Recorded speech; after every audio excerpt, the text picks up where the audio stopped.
انگریزی زبان شاید اتنا نہ سمجھ سکیں، میں اس چیز کو اتنی اہمیت دیتا ہوں کہ یہ سب تک آواز پہنچنی چاہیے کہ وومن رائٹس کے اعتبار سے ہم کیا بات کر رہے ہیں۔ ایک مس انڈرسٹینڈنگ معاشرے میں چلتی ہے کہ جب عورت پاکستان کے اندر کوئی بات حقوق کی کرتی ہے تو کبھی کبھی اس پر یہ لیبل لگایا جاتا ہے کہ یہ ویسٹرن عورت کی طرح ایک مکمل آزادی کی بات کرتی ہے۔ ہم تو سمجھتے ہیں کہ مکمل آزادی ہے، مگر معاشرے کے ساتھ چلتے ہوئے اور معاشرے نے بھی بے انتہا حقوق دیے ہیں، اس کو بھولے بغیر یہ سارے کام ہوتے ہیں۔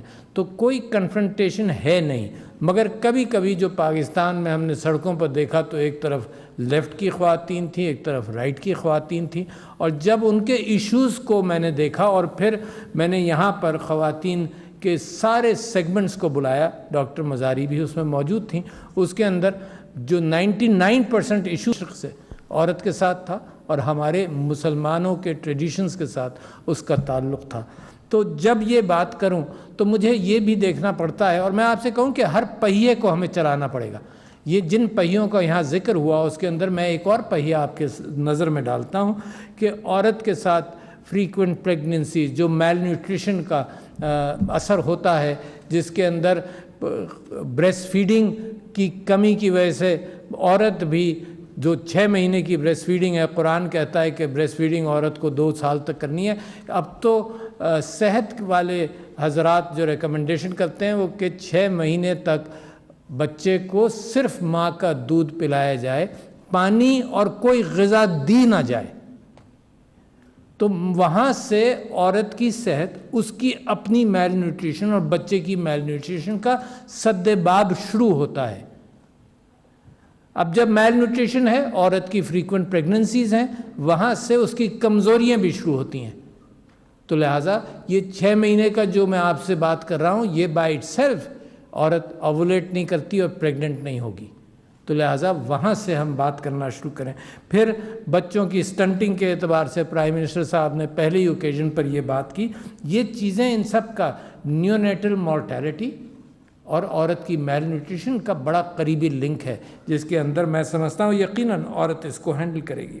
پھر میں آپ کے سامنے ایک اور بات کہتا ہوں، جب عورت کو اسٹرینتھن کرنا ہے تو اس کی صحت، جسمانی حالت کو اسٹرینتھن کرنا ہے، اس کے قوانین کو، معاشرے میں اس کے مقام کو، قانون کے اعتبار سے اس کی وراثت کو، یہ 3-4 چیزیں ہیں جن کو ہم بھولے نہیں۔ تو لہٰذا پہلے جب سے میں نے میل نیوٹریشن کی بات کی تو صحت کی بات آپ سے کر لوں۔ آپ تصور کیجئے، پچھلے دنوں مجھے کسی وجہ سے مجھے کھانسی واسی ہوئی، میں پریشان ہوا کہ کووڈ تو نہیں ہے، تو کیا کیا میں نے کسی ڈاکٹر سے بات کی، کوئی مشورہ کیا۔ میرا میڈیکل بیک گراؤنڈ ہے، اس کے باوجود مجھے بات کرنے کی ضرورت تھی۔ اب آپ تصور کیجئے کہ پاکستان کے اندر وہ عورت جس کا میاں، جس کا مرد باہر کام کرنے جاتا ہے اور دن میں 8 گھنٹے یا 10 گھنٹے کی ڈیوٹی لگا کر آئے گا گھر پر، اور عورت کے پاس کیا راستہ ہے کہ وہ کوئی مشورہ لے لے صحت کے بارے میں۔ مجھ جیسا آدمی جس کو مشورے کی ضرورت ہے، تو اس عورت بیچاری کو جو اپنے اعتبار سے گھر کا کام کر رہی ہے، پروڈکٹیو ہے سوسائٹی کے اندر، اس کو مشورہ کہاں سے ملے گا؟